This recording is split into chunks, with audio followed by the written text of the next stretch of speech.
সিংহাসনের মহাসংগ্রামে আবার দেখাবো বহরমপুর লোকসভা কেন্দ্রে ভরতপুরে কেন্দ্রীয় বাহিনী অভিযুক্ত, কেন্দ্রীয় বাহিনীর দিকে অভিযোগের আঙুল, বিনা কারণে মারধরের অভিযোগ এবং এক তৃণমূল কর্মীকে মারধর, ব্যাপক মারধর করা হয়েছে যা দেখা যাচ্ছে। এবং বাইরে মোবাইল নিয়ে ছিলেন এই ভদ্রলোক, আর তার জন্যই পেটানো হয়েছে ও দাবি বিনা কারণে। আর তারপরে এই উত্তেজনা, বিক্ষোভ কেন্দ্রীয় বাহিনীর বিরুদ্ধে গ্রামবাসীদের। আমি অতনুর কাছে যাব। অতনু, কি মনে হচ্ছে এটা দেখে প্রাথমিকভাবে যে কেন্দ্রীয় বাহিনীর অতি সক্রিয়তা? এখান থেকে বলাটা খুব মুশকিল, কারণ এখানে তো আপনারা দেখছেন যে এই সমস্ত সকাল থেকে, মানে আপনি ধরুন সে কৃষ্ণনগরের কালিয়াগঞ্জে আমাদের এজেন্টকে মারধর করা, বীরভূমের ইলামবাজারে তৃণমূল ঢুকে ভোট দিয়ে দিচ্ছে। আর তৃণমূলের মজাটা হচ্ছে এরা সারা বছর হচ্ছে কাজ করবে না, এরা ভোটের দিন টি-20 খেলার মুডে নামবে, বিরোধী এজেন্ট থাকবে না। বীরভূমে এক নেতা গুড় বাতাসা বিলি করে বলছে বুথে কোনো এজেন্ট বসতে দেবো না, এজেন্ট বসলে সন্ধ্যাবেলা বাড়ি বাড়ি উন্নয়ন যাবে। তৃণমূল যদি সারা বছর মানুষের পাশে থেকে থাকে, ভোটের দিন এজেন্ট বসলো কি না বসলো তাতে তো কোনো ব্যাপার নেই, কিন্তু তৃণমূলেই টি-20 ফরম্যাটে খেলতে গিয়ে যেটা করছে সেটা মুশকিল হচ্ছে। মানুষের নিজস্ব গণতান্ত্রিক অধিকারকে তো বিপন্ন করছেই, বরং তৃণমূলের ভোট লুট করতে গিয়ে কোথাও হতেও পারে এমন ঘটনা যেখানে সাধারণ দু একটা নির্দোষ মানুষ হচ্ছে গিয়ে সিআরপিএফ বা পুলিশের হাতে নিগৃহীত হচ্ছে। আমি আসবো, আমি অশোকদার কাছে আসবো। অশোকদা, দুটো বলছি। একটা হচ্ছে যে প্রশ্ন তুলল অতনু, যে তৃণমূলকে কেন এরকম করতে হচ্ছে, এই যে ভোট দিয়ে দিচ্ছে, তারপরে পোলিং এজেন্টকে বসতে দিচ্ছে না। দ্বিতীয় হচ্ছে কেন্দ্রীয় নিরাপত্তা বাহিনী তাদের বা অতি সক্রিয়তা কেন হচ্ছে, সেটা কি বিজেপিকে সাহায্য করার জন্য? দেখুন, কেন্দ্রীয় বাহিনী আগের ভোটেও তাই করেছিল, শীতলকুচির ঘটনা আর এখানে এটা করছে। এইখানে আমরা জিতছি, বহরমপুর সিট থেকে অধীর বাবু 2 লক্ষর বেশি ভোটে জিতছে। সেই জেতার জন্য সেই খবর, সেই ভয় পেয়ে এখানে বিজেপির হয়ে এই কাজগুলো করছে। হ্যাঁ, এই কাজগুলো করছে। এবারে এই যে জিনিসগুলো হচ্ছে, এতে কেন্দ্রীয় আমি মাছের বাজারে আসিনি। ভাই, মাছের বাজারে আসিনি, তুমি মাছের বাজারে আসিনি। তোমার কথা বলো, তুমি বলবে। আচ্ছা, ঠিক আছে, ঠিক আছে।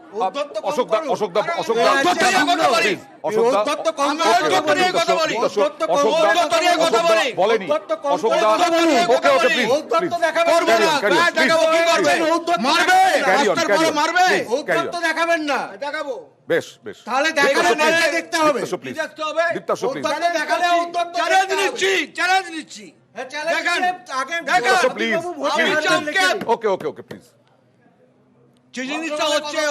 সবাই করতে পারে। অধীর বাবু জিতছে আর বিজেপির ভয় ধরে গেছে। আচ্ছা, সেই ভয় ধরার কারণে এইরকম বিক্ষিপ্ত ঘটনা সারা জায়গায়, সারা বহরমপুর যে লোকসভা কেন্দ্রের অনেক জায়গায় হচ্ছে।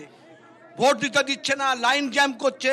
এটা তৃণমূলও করছে, এটা কৌশিক বিশ্বাস তৃণমূলও করছে, অতনুও অভিযোগ করলো। কেন করতে হচ্ছে এই ধরনের ঘটনা সারা বছর মানুষের পাশে থাকার পরে? প্রথম কথা হচ্ছে যে আমরা তৃণমূল কংগ্রেসের পক্ষ থেকে আজ সকাল থেকেই অত্যন্ত শান্তিপূর্ণভাবে সমস্ত জায়গায় ভোট গ্রহণ চলছে। তৃণমূল কংগ্রেস কোথাও কোনো রকমভাবে কোনো একজন ভোটারকেও বাধা দানের প্রক্রিয়ার সঙ্গে যুক্ত নন। সেটা আপনি যেটা দেখলেন ভূতের মধ্যে ভোটের ব্যাপারটা, যেটা কাস্টিং এর ব্যাপারটা, সেক্ষেত্রে তো প্রিসাইডিং অফিসার, এখানে আমরা সবাই জানি যে presiding officer is the incharge of the booth on behalf of the election commission. এবার প্রিসাইডিং অফিসারের দায়িত্ব, মানে অনুমতি নিয়ে কেউ যদি ঢুকে থাকেন, ওখানে একটা আইন আছে, আমার সম্ভবত সাব প্যারাটা মনে পড়ছে না, যেমন কোনো ধরুন ব্লাইন্ড ভোটার বা পার্শিয়ালি ব্লাইন্ড ভোটার, হ্যান্ডিক্যাপ, কিন্তু সঙ্গে একজনকে দিয়ে ইনসাইড দ্য পোলিং কম্পার্টমেন্ট যেতে পারেন। ছাত্র জীবন থেকে আমি 4 বার পোলিং এজেন্সি, আমি বলছি, আমি একটু বলছি, চলে যেতে পারে না বলছি। আরে ভাই, আমি একটু বলতে চাই, আমাদের তৃণমূল কংগ্রেসের পক্ষ থেকে বক্তব্যটা খুব পরিষ্কার। ওয়েবকাস্টিং হচ্ছে, কেন্দ্রীয় নির্বাচন কমিশন থেকে ব্যবস্থা নিন। হ্যাঁ, ব্যবস্থা নিন না, এবং ব্যবস্থা নিন, যা ব্যবস্থা নেবেন মাথা পেতে নেব, কিন্তু 4ই জুন এই রেজাল্ট সবাইকেই মেনে নিতে হবে। ওকে। আর বিশ্বজিৎ, দেখো কি সুন্দর, অনুব্রত নেই বীরভূমে, কেষ্টহীন বীরভূমে ভোট হচ্ছে, কিন্তু গুড় বাতাসা আছে, নকুল দানা আছে, গুড় বাতাসা নকুল দানা আজও আছে, আজও বিলি হচ্ছে। এবং সেটা কি ভয়ের আবহে, না খুশিতে, নাকি মানুষকে শান্তি দেওয়ার জন্য? আমাদের প্রতিনিধি, ভোটারদের মধ্যে গুড় বাতাসা, নকুল দানা, আমাদের প্রতিনিধি ইন্দ্রজিতের প্রতিবেদন। বীরভূম জেলায় অনুব্রত মণ্ডল নেই, তিনি রয়েছেন তিহারে বন্দি অবস্থায়, কিন্তু তার যে বাণী এক সময় ভোটের গুড় বাতাসা, সেই সমস্ত গুড় বাতাসা কিন্তু এখনো পর্যন্ত বিলি করা হচ্ছে। আমি একটু কথা বলে নেওয়ার চেষ্টা করব যারা গুড় বাতাসা বিলি করছেন। হঠাৎ করে কেন অনুব্রত মণ্ডল তো নেই, তাহলে গুড় বাতাসা বিলি করা হচ্ছে কেন? অনুমোদন মন্ডল না থাকলে কি হবে? অনুমোদন মন্ডল যা তৈরি করে দিয়েছে তার 100 লোক, এখন মনে হয় কয়েক হাজার হাজার লোক তার তৈরি করে দিয়েছে।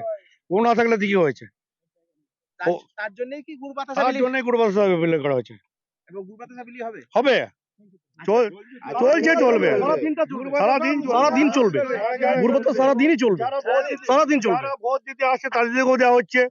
আমাদের শান্তিপ্রিয় ভোট হয়েছে, কোনো এখানে নাই, কিচ্ছু নাই, কোনো জোর জামালা কিছু নাই। মানে শান্তিভাবে আমাদের যতবারই ভোট হয় শান্তিভাবে হয়। আমাদের এখানে কোনোদিন মারপিটও হয় না, কিচ্ছু না, কোনো ঝামেলা নাই, একদম পুরো শান্তিপ্রিয়ভাবে ভোট হয় আমাদের। একদমই শুনলেন, অনুব্রত মণ্ডল নেই তাতেও কিন্তু কুছ পরোয়া নেই। গুড় বাতাসা, নকুলদানা সমস্ত কিছুই বিলি হবে, কর্মীরা কিন্তু তেমনটাই জানাচ্ছে। বোলপুর থেকে ইন্দ্রজিৎ রুজ, নিউজ 18 বাংলা।